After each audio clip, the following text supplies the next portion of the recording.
ഇവർക്ക് കോൾ ചെയ്താൽ കോൾ എടുക്കില്ല, മെസ്സേജ് അയച്ച് കഴിഞ്ഞാൽ സീനാക്കും. ഇവരെ കുറിച്ച് ഒരു അഡ്രസ്സും ഉണ്ടായിരുന്നില്ല. ആകെ വിഷമമായി. പിന്നെ ഈ കുട്ടി വെച്ചാൽ എപ്പോഴും സ്റ്റോറി ഇടും, സ്റ്റാറ്റസ് ഇടും. ഇതൊക്കെ ഞാൻ കാണുന്നുണ്ട്. ഞാൻ എന്നിട്ട് ആ കുട്ടിക്ക് മെസ്സേജ് അയക്കുമ്പോൾ ആ ഉം, ആ അങ്ങനെ എന്തെങ്കിലും മെസ്സേജാവും നമുക്ക് വരുന്നുണ്ടാവുക. നമ്മൾ ചോദിക്കണതിനൊന്നും മെസ്സേജ് വരില്ല. അപ്പോൾ ഞാൻ ഇവരോട് പറഞ്ഞു, ഞാൻ അതൊക്കെ വീഡിയോ ഇട്ടിട്ടാ പറഞ്ഞപ്പോഴൊന്നും ഒരു റെസ്പോണ്ടും ഇല്ല.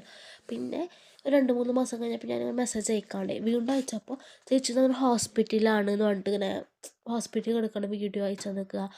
അങ്ങനെയൊക്കെ എനിക്ക് ഭയങ്കര വിഷമവും ദേഷ്യമൊക്കെ വന്നിട്ടുണ്ടായിരുന്നു. പിന്നെ ഒരു ദിവസം ഞാൻ ഈ കുട്ടിയുടെ നമ്പറിലേക്ക് വിളിച്ചപ്പോൾ ഈ കുട്ടിയുടെ ചേച്ചിയാണ് എടുത്തത്. എന്നിട്ട് പറഞ്ഞു, ചേച്ചി അവർ ബ്രേക്കപ്പായി, കുട്ടി സൂസൈഡ് ചെയ്യാൻ നോക്കി, അങ്ങനെയാണ് ഇങ്ങനെയാണെന്നൊക്കെ. എനിക്ക് ഭയങ്കര ഷോക്കായി. എന്നിട്ട് ഞാൻ അവരെ കുറേ സമാധാനിപ്പിച്ചു. ഓക്കെ, നിങ്ങളിപ്പോൾ പൈസ തരണ്ട, ആൾ ഓക്കെ ആയിട്ട് മതി, അങ്ങനെയാണ് ഇങ്ങനെയാണ് ഞാൻ ഭയങ്കരമായിട്ട് സമാധാനിപ്പിച്ചു. കാരണം എനിക്ക് ഞാൻ അത്രയ്ക്കും ഷോക്കായിട്ടത്.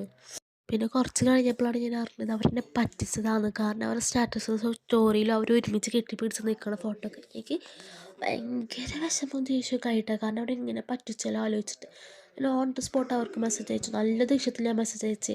എന്നിട്ട് ഒരാളെ പറ്റിക്കണം അങ്ങനെയാണ് ഇങ്ങനെയാണോ എന്നൊക്കെ ചോദിച്ചിട്ട് പൈസ ഇല്ലെങ്കിൽ അതില്ല എന്ന് പറയാൻ പഠിക്ക്. അത്രയ്ക്കും ദേഷ്യത്തിൽ നല്ലോണം സംസാരിച്ചു. എന്നിട്ട് ഞാൻ ഓൺ ദ സ്പോട്ടിൽ കൂട്ടിയിട്ട് അമ്മയ്ക്ക് വിളിച്ചപ്പോൾ അമ്മ എടുത്ത് വയ്ക്കാൻ പറഞ്ഞു, നിങ്ങളോട് ആരാണ് ഈ ഗിഫ്റ്റ് കൊടുക്കാൻ പറഞ്ഞത്, ഇപ്പം എങ്ങനെ ഇരിക്കണത്. അമ്മയായിരുന്നു എനിക്ക് വിളിച്ചിട്ട് ഷോപ്പ് ഏതാ സാധനമൊക്കെ പിക്ക് ചെയ്തത് ഈ അമ്മയാണ്. എന്നിട്ട് അമ്മ അടുത്തേക്ക് ചോദിക്കണം, നിങ്ങൾ എന്തിനാണ് കൊടുക്കാൻ പോയത്.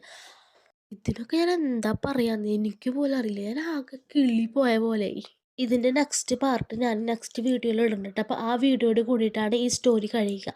അപ്പോൾ നെക്സ്റ്റ് വീഡിയോയിൽ കാണാം. Okay, bye.